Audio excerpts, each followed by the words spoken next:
আচ্ছা বলেন তো, পৃথিবীতে কোন প্রাণীর সংখ্যা সবচেয়ে বেশি? মানুষ? মোটেও না। পৃথিবীতে মানুষের সংখ্যা প্রায় 800 কোটি, যেখানে মুরগির সংখ্যা প্রায় 3300 কোটি। এটিও সংখ্যায় সবচেয়ে বেশি নয়। পৃথিবীতে সবচেয়ে বেশি সংখ্যক যে প্রাণীটি আছে সেটি হলো পিঁপড়া। বিজ্ঞানীদের মতে পৃথিবীতে প্রায় 20 কোয়াড্রিলিয়ন পিঁপড়া রয়েছে। এই সংখ্যাটি আসলে কত বড়? সহজভাবে বললে 1 কোটি লিখতে একের পর 7টা শূন্য বসাতে হয়, আর 1 কোয়াড্রিলিয়ন লিখতে আপনাকে বসাতে হবে 15টা শূন্য। সংখ্যাটা কি বিশাল, বুঝতে পারছেন? পৃথিবীতে মানুষের চেয়ে পিঁপড়ার সংখ্যা প্রায় 25 লক্ষ গুণ বেশি। অথচ এই পৃথিবীতে এমন প্রাণী আছে যাদের প্রজাতির সংখ্যা আপনার হাতের আঙুলের চেয়েও কম। আজ আমরা জানবো এমন 3টি বিরল প্রাণীর গল্প যাদের প্রজাতির সংখ্যা এতটাই কম যে কোনো মুহূর্তে এরা পৃথিবী থেকে চিরতরে হারিয়ে যেতে পারে। পৃথিবীর বিলুপ্তপ্রায় প্রাণীর তালিকায় প্রথমেই রয়েছে উত্তরাঞ্চলীয় সাদা গন্ডার।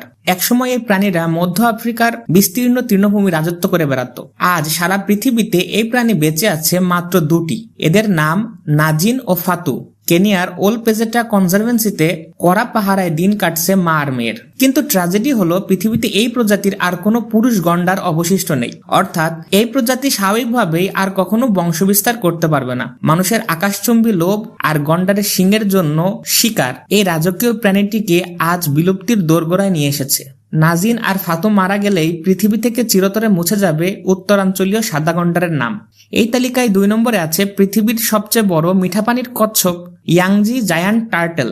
একসময় চীন ও ভিয়েতনামের ইয়াংজি নদীতে এদের বিশাল রাজত্ব ছিল, কিন্তু আজ এদের অবস্থা এতটাই শোচনীয় যে পুরো পৃথিবীতে এই প্রজাতির কচ্ছপ বেঁচে আছে মাত্র 4টি। সবচেয়ে দুঃখজনক বিষয় হলো 2019 সালে চীনের একটি চিড়িয়াখানায় এই প্রজাতির শেষ নারী কচ্ছপটি মারা যায়। এর ফলে প্রাকৃতিকভাবে এদের বংশবৃদ্ধির শেষ আশাটুকুও নিভে গেছে। মূলত কলকারখানার বজ্র, নদীর পানিতে দূষণ, অতিরিক্ত মাছ শিকার এবং মাংসের লোভের কারণেই কয়েকশো বছর বেঁচে থাকা এই শান্ত প্রাণীটি আজ বিলুপ্তির শেষ সীমানায় এসে দাঁড়িয়েছে। এখন বিজ্ঞানীরা কৃত্রিম প্রজননের আপ্রাণ চেষ্টা চালাচ্ছেন, কিন্তু সময় যেন দ্রুতই ফুরিয়ে আসছে। যদি এই 4টি কচ্ছপ মারা যায় তবে পৃথিবী থেকে চিরতরে হারিয়ে যাবে কয়েক কোটি বছরের পুরনো এই ইতিহাসের সাক্ষী। তালিকায় 3 নম্বরে আছে সমুদ্রের এক রহস্যময় এবং অদ্ভুত সুন্দর প্রাণী ভ্যাকুইটা। এদেরকে বলা হয় পৃথিবীর বিরলতম সামুদ্রিক স্তন্যপায়ী প্রাণী।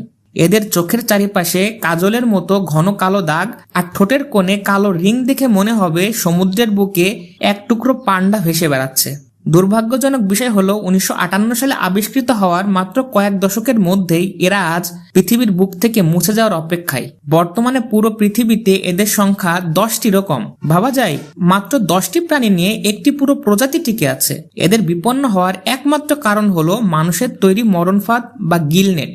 মেক্সিকোর ক্যালিফোর্নিয়া উপসাগরে জেলেরা অবৈধভাবে মাছ শিকার করে। এই মাছ শিকারের জন্য যে জাল পাতে তাকেই বলে গিলনেট, আর এতেই আটকে মারা যায় এই নিরীহ প্রাণী। ভ্যাকুইটা এতটাই লাজুক যে এরা মানুষের সামনে আসে না বললেই চলে, কিন্তু আজ তারা মানুষের ধ্বংসলীলার সবচেয়ে বড় শিকার। ভিডিওটির শুরুতে আমি বলেছিলাম পৃথিবীতে এমন কিছু প্রাণী আছে যাদের সংখ্যা আপনার হাতের আঙুলের চেয়েও কম। আজ যে 3টি প্রাণীর গল্প আমরা জানতে পারলাম তা প্রমাণ করে যে আমরা কত কঠিন সময়ের মধ্য দিয়ে যাচ্ছি। হয়তো আমাদের জীবন দশাতেই এই প্রাণীগুলো পৃথিবী থেকে চিরতরে হারিয়ে যাবে। এখন প্রশ্ন হলো, এই প্রজাতিগুলোকে কি আমরা বাঁচাতে পারবো, নাকি ডাইনোসর ও ম্যামথের মতো বইয়ের পাতায় এদের স্থান হবে?